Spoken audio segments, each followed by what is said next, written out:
Hello and welcome to IBTimes UK.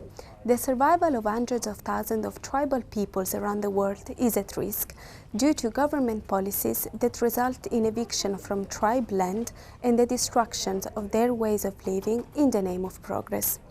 We spoke with Fiona Watson, Head of Research at Survival International, an NGO that advocates for tribes' rights, on the importance of guaranteeing tribe safety and how the international community can stop governments from negatively impacting tribes' lives. Survival is the worldwide movement for tribal rights across the world, and we campaign and lobby for their rights. That is their right to their lands, their livelihoods and their lives. And particularly their lands, that's such a crucial thing, because without their territories and their environment, these people simply won't survive. And we also campaign and support their right to decide for themselves, choose how they wish to live. One of the key things is to listen to them, and that's one of Survival's functions, is to actually act as a platform through all our materials. And on our website we've got lots of video film with tribal people speaking out themselves. So that's enabling their voice to be heard, supporting them when they want to come face to face with decision makers or governments, organising lobbying tours abroad, going to the United Nations, for example, to make their complaints or petitions heard. That's very crucial, I think, is that to listen to them and to understand what they want, because they know best what's for them. They are the senior partners. They know better than anybody how to manage and use their resources, and they cannot be and must not be targeted as they are being evicted off their land, being told they can't hunt, which they always have done for subsistence, for their livelihood.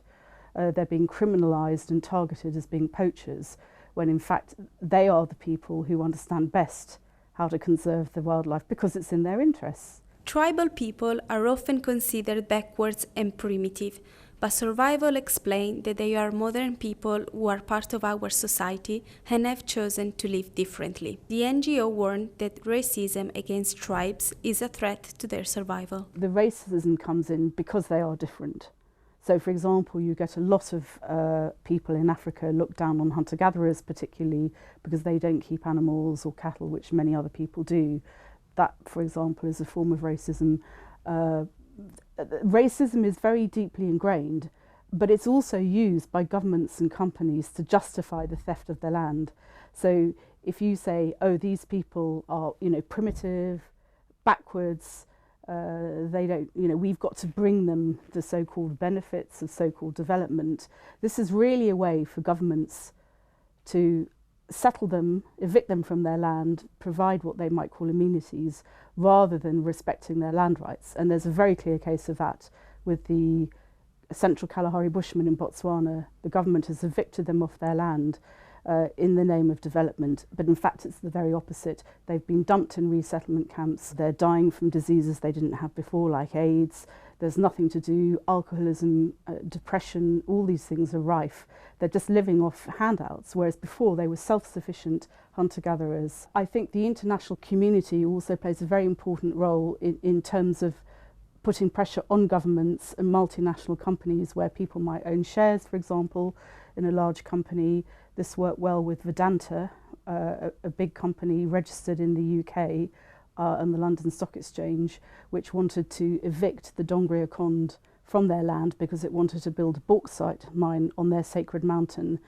And a lot of shareholders took issue with this, sold their shares or put pressure on the company, and finally the Indian Supreme Court ruled that it couldn't build the mine there. The United Nations, the International Labour Organization, they have developed standards, so declarations and conventions on tribal people's rights. And these are really important because these are, if you like, are the standards that all governments and companies should adhere to when they come into contact with tribal peoples, or when they're thinking about perhaps working on tribal people's land.